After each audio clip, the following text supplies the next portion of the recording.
So today I want to talk about some of the upcoming episodes of Pokémon Journeys and give you my thoughts since we have the titles and summaries for episodes 111, 112, and 113 with some major things happening. So getting right into it, let's talk about episode 111, which is titled Lillie and Mohn, a Snowfield Reunion. And this episode is set to air on May 20th, which is next week, and the summary reads as follows. In the Crown Snowfield, which is the Crown Tundra in Galar, information about a mysterious Pokemon appears. Ash, Go, and Chloe head over to investigate. At the same time, Ash's friend from the Alola region, Lillie and her brother Gladion, also arrive at the Crown Snowfield to search for their missing father Mohn. So it looks like Lillie and Gladion are finally coming back, and in a Crown Tundra episode where they will not only meet their father but also possibly Calyrex, one of the new legendaries from the Crown Tundra. There's lots to talk about here. The first thing worth noting is that Ash, Go, and Chloe will be traveling together, which is pretty cool since Chloe typically doesn't do anything outside of an EV focused episode, and I think this also reaffirms the fact that the mysterious Pokemon is Calyrex, since they're debuting it with everyone here,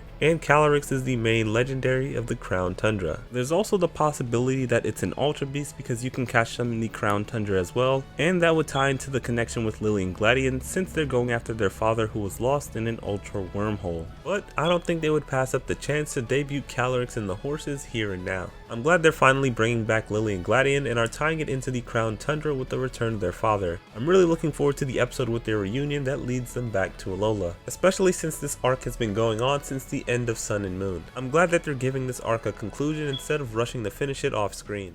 Now let's talk about episode 112, which is titled Triumphant Return, the Alola Champion, which airs on May 27th, and the summary reads as follows. Ash reunites with his Alola Pokemon school friends for the first time in a while. They decide to participate in a battle royal where 4 groups of players battle at the same time. The venue was overcrowded due to the return of the triumphant Alola champion Ash. Will Ash be able to survive the battle with strong enemies like Professor Kukui also participating? So it looks like we're getting back-to-back Alola related episodes similar to what we got with the Kalos returns last month, but this time it'll actually be an Alola with all of the characters from Sun and Moon. I'm hoping the 4 trainers we get to see in the battle royal are Ash, Kukui, Kiawe, and Gladion since he's back, but they could surprise us by throwing in Chloe if she's actually going to be in the episode, or Go, who battled Kiawe once before. What I like the most about this episode already is how in the title and the summary Ash is fully recognized as the Alolan champion, with the venue being overcrowded because of his return. It's always nice to see Ash get his credit, and this time it'll come from the whole region. Hopefully this leads to him being recognized as a champion in the World Championships too, instead of just a trainer from Kanto. So now let's talk about episode 113, which is set to air on June 3rd, and it's titled Final Mission, Get Regieleki and Regidrago, and the summary says Go, who had received his final Project Mew trial mission,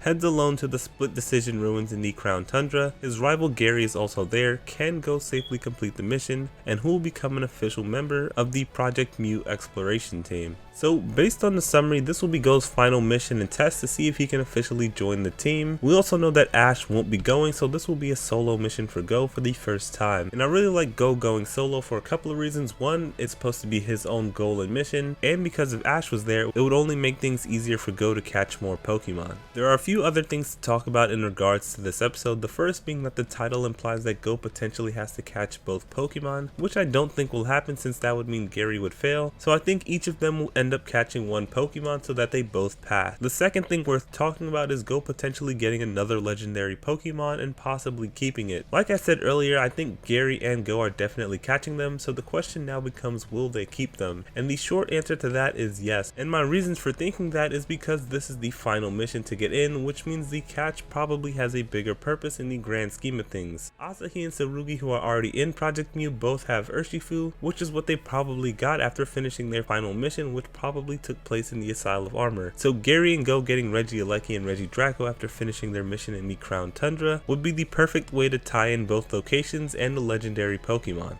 If I had to pick, I would want Gary to get Regidrago and Go to get Regieleki, even if only temporarily. And assuming those two do pass, there will be one member left for the chaser spot, which I think will either go to Horace or Alain, who we know is returning soon. So those are all my thoughts on the upcoming episodes. If we get more information, I'll be sure to make a follow-up video telling you what I think. But with that being said, let me know what you're looking forward to most and what you want to see. I want to see Lillie with an Alolan Ninetales, Ash get his global recognition, and Gary catch one of the Reggies, which would really make my day. Be sure to give me your thoughts in the comment section below. Thanks for watching, and bye.